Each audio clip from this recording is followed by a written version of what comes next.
जादुई गाय, गोल्ड पैसे डंग। एक गांव में वासुदेव यादव, यशोधरा देवी नाम के दंपति रहते थे। उस गांव का नाम नंद गांव था। उनका घर बड़ा था। एक जमाने में उनके पास पशुधन बहुत था, मगर अब उनके गौशाला में सिर्फ एक ही गाय बची थी। उसका नाम लक्ष्मी था। उनका दिल बहुत बड़ा था, इसलिए जो भी पैसे पूछते तो उन्हें पैसे दान देते थे। ऐसे रिश्तेदारों को, पहचानत वालों को और थोड़े धोखेबाज लोगों को भी बिना सोचे ही मदद करके बहुत पैसे गंवाए। इतना कुछ होने के बाद अब भी वो लोग अगर थाली लेकर खाने के लिए बैठते और अगर कोई उनके पास आकर खाना पूछता तो वो थाली लाकर उसे देकर उनकी भूख मिटाने जितने अच्छे थे। अब उनके लिए पैसे कमाने का सिर्फ एक ही जरिया था और वो था वो गाय। उसी लक्ष्मी का दूध बेचकर दोनों अपना जीवन गुजारते थे। एक बार वासुदेव यादव बुखार के वजह से खाट पकड़ लिया। वो उठ नहीं पा रहा था। वो पत्नी से, तुम जाकर लक्ष्मी को चारा डालकर दूध दोहकर बेच के आओ, मुझे रात से बुखार है, कहा।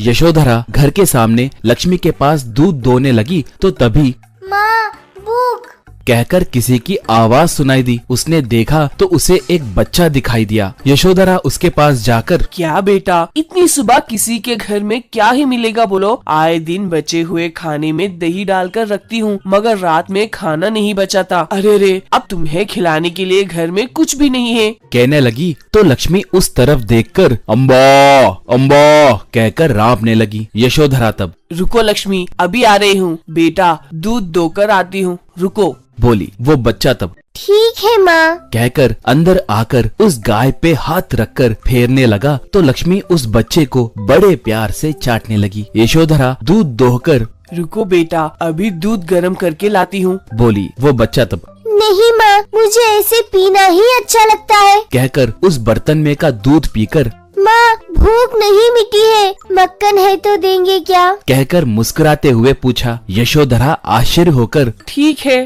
कहकर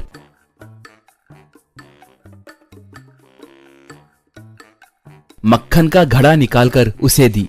वो उस मक्खन को खाकर पेट पे हाथ फेरते हुए, सिर्फ तुम ही मेरी भूख मिटा सकती हो कहकर पता चल के ही आया हूँ। माँ, थोड़े दिनों में एक महामारी इस गांव को और आसपास के गांव को अपने चंगुल में फंसाएगी। तब खाने के लिए कुछ भी नहीं बचने के कारण लोग भूख के मारे तड़पने लगेंगे। तुम्हें उन सबको खाना खिलाकर उनके जान को बचाना है, कहकर फिर से लक्ष्मी के ऊपर प्यार से हाथ फेरकर यशोधरा को मुस्कुराते हुए देखकर, आपको देखे तो ऐसे लग रहा है कि जैसे बहुत दिनों के बाद मेरे माँ को देखा हो, कहकर जाने लगा तो यशोधरा आश्चर्य होकर, बेटा तुम्हारा गांव कौन सा है? मैंने तुम्हें यहाँ कभी नहीं देखा, बोली। वो बच्चा, मेरा यही गांव है माँ, इस नंदगांव से मेरा रिश्ता बहुत पुराना है, कहकर चला गया।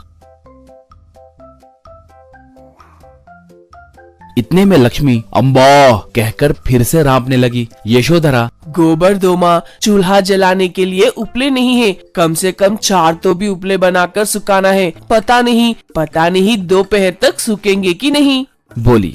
लक्ष्मी गोबर डालने लगी। उस गोबर में सोने के सिक्के थे। उन्हें देखकर यशोधरा आश्चर्य होकर वो बात पति से बताई तो वो भी उसे देखकर दंग हो गया।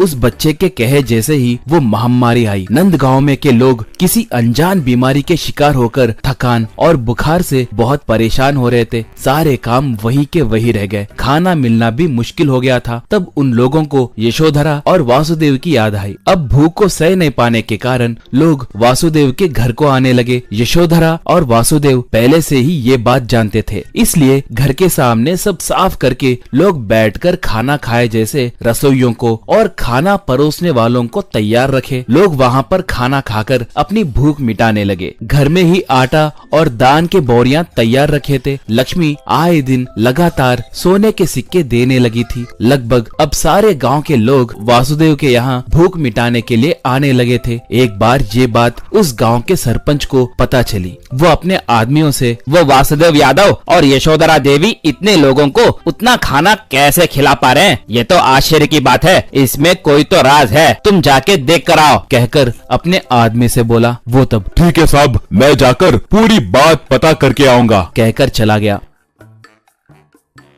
वो जाकर गाय का गोबर डालना, उसमें से सोने के सिक्के मिलना, ये सब गौर किया। वो आकर सरपंच से, साहब मैंने 24 घंटे सब गौर किया, उनके घर में एक गाय है, वो गोबर डालते वक्त उसमें से सोने के सिक्के निकल रहे हैं, कहा। सरपंच तब, ओह तो ये बात है, ठीक है, तुम अपने आदमियों को ले जाकर उस गाय को लाकर हमारे घर के पास बांध कर उन सिक्कों को पाओ। उस जैसे चमत्कारी गाय को गांव के सरपंच के पास रहना है, उन जैसे आम लोगों के पास नहीं। गाय को लाते वक्त अगर लोग रोके तो उन्हें मारकर तो भी उस गाय को यहाँ पर लाओ। अब जाओ, कहा। ऐसे सरपंच के आदमी उनके घर को जाकर जबरदस्ती गाय को ले जाने लगे तो लोग उन्हें रोकने लगे। तब सरपंच के लोग उन्हें मारकर उसे ले जाने लगे। लक्ष्मी जोर जोर से अम्बा अम्बा कहकर राबने लगी। यशोधरा और वासुदेव यादव दोनों विवश होकर भरी आंखों से देखने लगे। लक्ष्मी राबने लगी थी। बस तभी आसपास के सारे गाय एक दल के जैसे बनकर भागते हुए आकर अपने सींग से सरपंच के आदमियों को भौंकते हुए जोर जोर से राबने लगे। वो लोग बाप रे कहकर पुकारते हुए वहां से बचकर आ गए।